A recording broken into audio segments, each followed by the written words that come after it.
Periyar Valley irrigation project പദ്ധതിയുടെ അറ്റകുറ്റ പ്രവർത്തികൾക്കായി 5 കോടി രൂപ വകയിരുത്തുന്നു. അടിയന്തര സാഹചര്യങ്ങളിൽ ഉപയോഗിക്കുന്നതിനും മറ്റ് പ്രധാനപ്പെട്ട പദ്ധതികൾക്കുമായി ഓരോ ജില്ലാ കളക്ടർമാർക്കും പ്രതിവർഷം 50 ലക്ഷം രൂപ കോർപ്പസ് ഫണ്ടായി അനുവദിച്ചുകൊണ്ട് ജില്ലാ കളക്ടർ ഫണ്ട് രൂപീകരിക്കുന്നതിനാണ്.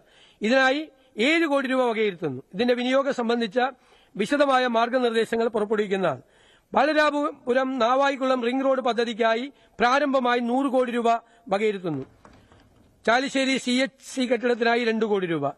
തൃത്താല നിയോജകമണ്ഡലത്തിൽ KR നാരായണൻ സിവിൽ സർവീസ് അക്കാദമിക്കായി 50 ലക്ഷം രൂപ വകയിരുത്തുന്നു. യശസ്വരീയനായ മുൻ മുഖ്യമന്ത്രി R. ശങ്കറിന് പട്ടത്ത് സ്മാരക മന്ദിരം നിർമ്മിക്കുന്നതിന് R. ശങ്കർ ഫൌണ്ടേഷൻ ഓഫ് കേരളയ്ക്ക് 1 കോടി രൂപ വകയിരുത്തുന്നു. സർ, സംസ്ഥാന ചരക്ക് സേവന നികുതി വകുപ്പിനെ ശക്തിപ്പെടുത്തുന്നതിന്റെ ഭാഗമായി സാങ്കേതിക വിദ്യ പ്രയോജനപ്പെടുത്തി കൂടുതൽ അതിനെ മാറ്റം ഉണ്ടാക്കും. Data driven decision support system നടപ്പിലാക്കും. ഇതിനായി 30 കോടി രൂപ വകയിരുത്തുന്നു. ലോട്ടറി വകുപ്പിൽ ഒരുപാട് മാറ്റങ്ങൾ സമഗ്രമായ പുനഃസംഘടിപ്പിക്കും. സമ്മാനഘടന ഉൾപ്പെടെയുള്ള കാര്യങ്ങൾ. ഇലക്ട്രോണിക് പോയിന്റ് ഓഫ് സെയിൽ മെഷീനുകൾ ഏർപ്പെടുത്തുന്നതാണ്. സർ, ജീവനക്കാരുടെ സംബന്ധിച്ച് സംസ്ഥാന ജീവനക്കാരുടെ DA, പെൻഷൻകാരുടെ DR എന്നിവ മുടക്കം കൂടാതെ നൽകും. ലീവ് സറണ്ടറിന്റെ കാര്യത്തിൽ ഉചിതമായ ഒരു തീരുമാനം കൈക്കൊള്ളും. ജീവനക്കാരുടെ ആരോഗ്യ സുരക്ഷാ പദ്ധതിയായ മെഡിസെപ് സമഗ്രമായി പരിഷ്കരിക്കും. മുൻ സർക്കാർ പ്രഖ്യാപിച്ച അഷ്വേർഡ് പെൻഷൻ പദ്ധതിയിൽ അവ്യക്തത നിലനിൽക്കുന്നു. ആയതിനാൽ ഇത് സംബന്ധിച്ച വിലയിരുത്തൽ നടത്തിയതിനു ശേഷം നിലവിലുള്ള NPS പെൻഷൻ സംവിധാനം പരിഷ്കരിക്കുന്നതിനുള്ള നടപടി സ്വീകരിക്കും. സർ, വിഭവ സമാഹരണം, ചരക്ക് സേവന നികുതി വകുപ്പ്, ഫ്ലഡ് സെസ് കുടിശ്ശിക തീർപ്പാക്കൽ പദ്ധതി 2026. പ്രകൃതി ദുരന്തങ്ങൾ മൂലം സംസ്ഥാനത്തിന് ആവശ്യമായ അതീവ വിഭവ സമാഹരണത്തിനായി 2019 ഏർപ്പെടുത്തിയ GST ബാധകമായ ബിസിനസ് ടു കൺസ്യൂമർ സപ്ലൈകളിൽ 1% ഫ്ലഡ് സെസ് ഈടാക്കിയിരുന്നു. ഫ്ലഡ് സെസിന്റെ കാലാവധി അവസാനിച്ചെങ്കിലും അതുമായി ബന്ധപ്പെട്ട നിരവധി കുടിശ്ശികകൾ നിലവിലുണ്ട്.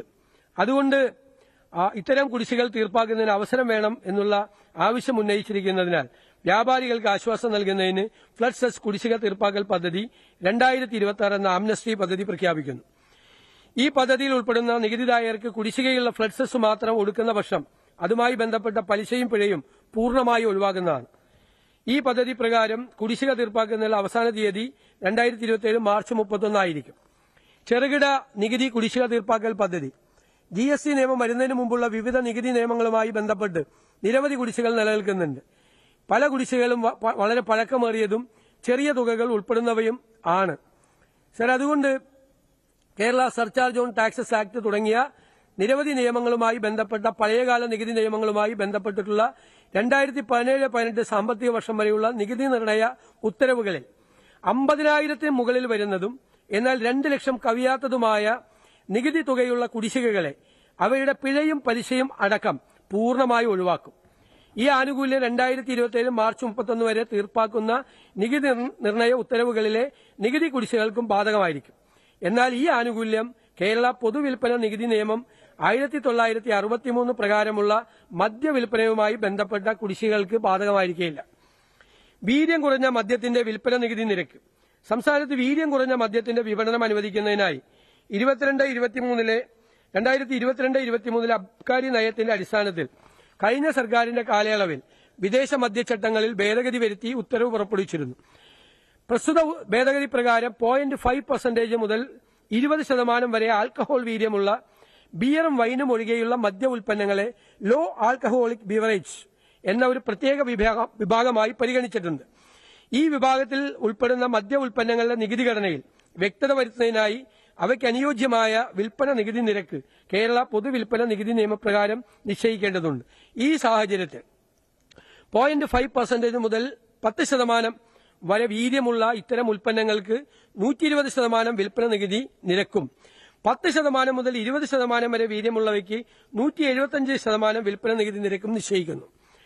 ചരക്ക് സേവന GST കൌൺസിലിന്റെ ശുപാർശയെ തുടർന്ന് കൊണ്ടുവന്ന 2026 യൂണിയൻ ഫിനാൻസ് ആക്ട് പ്രകാരം 2017 കേന്ദ്ര ചരക്ക് സേവന നികുതി നിയമത്തിൽ ഉൾപ്പെടുത്തിയ ഭേദഗതികൾക്കനുസൃതമായി 2017 കേരള സംസ്ഥാന ചരക്ക് സേവന നികുതി നിയമത്തിലും ഭേദഗതികൾ വരുത്തും. സർ, മോട്ടോർ വാഹന വകുപ്പ് പൊതുഗതാഗത മേഖലയെ സംരക്ഷിക്കുന്നതിനായി പ്രൈവറ്റ് സെക്ടറിൽ പ്രവർത്തിക്കുന്ന സ്റ്റേജ് കാരേജ് ബസ്സുകൾക്ക് നിലവിലെ ത്രൈമാസ നികുതിയിൽ 50% ഇളവ് അനുവദിക്കും. കേരളത്തിലേക്ക് രജിസ്ട്രേഷനായി കൂടുതൽ ഓൾ ഇന്ത്യ ടൂറിസ്റ്റ് ബസ്സുകൾ എത്തുന്നതിനും അന്തർ സംസ്ഥാന യാത്രാ സൌകര്യങ്ങൾ വർദ്ധിപ്പിക്കുന്നതിനുമായി ഓൾ ഇന്ത്യ ടൂറിസ്റ്റ് പെർമിറ്റ് ബസ്സുകളുടെ ത്രൈമാസ നികുതി കുറയ്ക്കുന്നു. നിലവിലെ ത്രൈമാസ നികുതിയായ സീറ്റ് ഒന്നിന് 2000 രൂപ എന്ന നിരക്ക് 900 രൂപയായും സ്ലീപ്പർ ഒന്നിന് നിലവിലെ 3000 രൂപ എന്നത് 1500 രൂപയായും കുറയ്ക്കുന്നു. കേരളത്തിലേക്ക് കൂടുതൽ ട്രെയിലർ വാഹനങ്ങളുടെ രജിസ്ട്രേഷനുകൾ ആകർഷിക്കുന്നതിനായി ട്രെയിലർ വാഹനങ്ങളുടെ ത്രൈമാസ നികുതി സ്ലാബുകൾ ഏകീകരിച്ച് പരിഷ്കരിക്കുന്നു. 20 ടണ്ണിന് മുകളിൽ ഭാരമുള്ള ട്രെയിലർ വാഹനങ്ങളുടെ അധിക നികുതി ചുമത്തിയിരുന്ന സ്ലാബ് ഒഴിവാക്കി 15 ടണ്ണിന് മുകളിൽ ഭാരമുള്ള വാഹനങ്ങളുടെ നികുതി നിരക്കിലേക്ക് കുറച്ചു. ഇലക്ട്രിക് വാഹനങ്ങളുടെ നികുതി ഘടന പരിശോധിച്ച് അത് പരിഷ്കരിക്കുന്നു. 10 ലക്ഷം രൂപ വരെ വിലയുള്ള ഇലക്ട്രിക് വാഹനങ്ങളുടെ റോഡ് നികുതി നിലവിൽ 5% നിന്നും 3% കുറച്ചു. 15 ലക്ഷം മുതൽ 20 ലക്ഷം വരെ വിലയുള്ള ഇലക്ട്രിക് വാഹനങ്ങളുടെ റോഡ് നികുതി നിലവിലെ 8% നിന്നും 5% കുറച്ചു. 40 ലക്ഷത്തിന് മീതെ വിലയുള്ള ഇലക്ട്രിക് വാഹനങ്ങളുടെ റോഡ് നികുതി നിലവിലെ 10% നിന്നും 15% വർദ്ധിപ്പിച്ചു. മറ്റ് നികുതി നിരക്കുകളിൽ മാറ്റമില്ല. ഭിന്നശേഷിക്കാർക്ക് മോട്ടോർ വാഹന നികുതി ഇളവ് ലഭിക്കുന്ന വാഹനത്തിന്റെ മൂല്യപരിധി നിലവിലുള്ള 7 ലക്ഷം രൂപയിൽ നിന്നും 15 ലക്ഷം രൂപയാക്കി ഉയർത്തും. 50% പിഴ മാത്രം അടച്ച് ഈ ചെല്ലാനുകൾ തീർപ്പാക്കുന്നതിനായി ഈ ചെല്ലാൻ ആംനസ്റ്റി പദ്ധതി നടപ്പിലാക്കുന്നതാണ്. രജിസ്ട്രേഷൻ വകുപ്പ് 1986 മുതൽ 2023 വരെയുള്ള കാലയളവിൽ ഏകദേശം 703 കോടി രൂപയുടെ കുടിശ്ശിക മുദ്രവിലയുമായി ബന്ധപ്പെട്ട 1,46,355 മുദ്രവില അണ്ടർ വാല്യുവേഷൻ കേസുകൾ നിലവിലുണ്ട്. ഈ സാഹചര്യം ഇത്തരം കേസുകളുടെ തീർപ്പാക്കലിനും കുടിശ്ശിക പിരിവിനുമായി നിലവിലുള്ള സംവിധാനത്തിൽ പരിഷ്കാരം അനിവാര്യമാണ് എന്ന് വ്യക്തമാക്കുന്നു. തീർപ്പാകാതെ അവശേഷിക്കുന്ന മുദ്രവില അണ്ടർ വാല്യുവേഷൻ കേസുകളിൽ പൊതുജനങ്ങൾക്ക് ആശ്വാസം നൽകുന്നതിനായും സർക്കാർ വരുമാന സമാഹരണം ശക്തിപ്പെടുത്തുന്നതിനുമായി ഇളവുകളോടുകൂടിയ ഒരൊറ്റത്തവണ തീർപ്പാക്കൽ പദ്ധതി വൺ ടൈം സെറ്റിൽമെന്റ് സ്കീം നടപ്പാക്കുന്നതാണ്.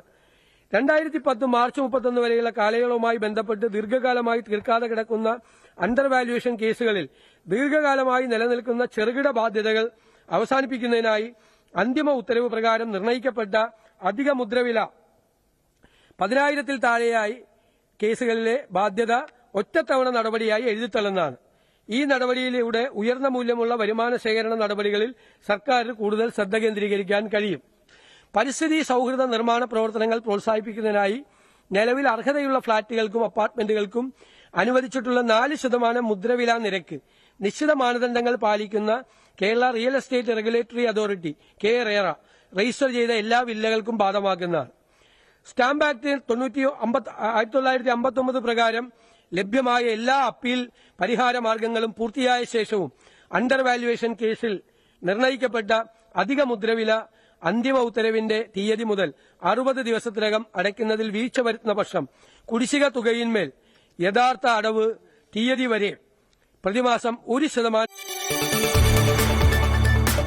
കൂടുതൽ വാർത്തകൾക്ക് news 18 Keralam YouTube channel subscribe ചെയ്യുക.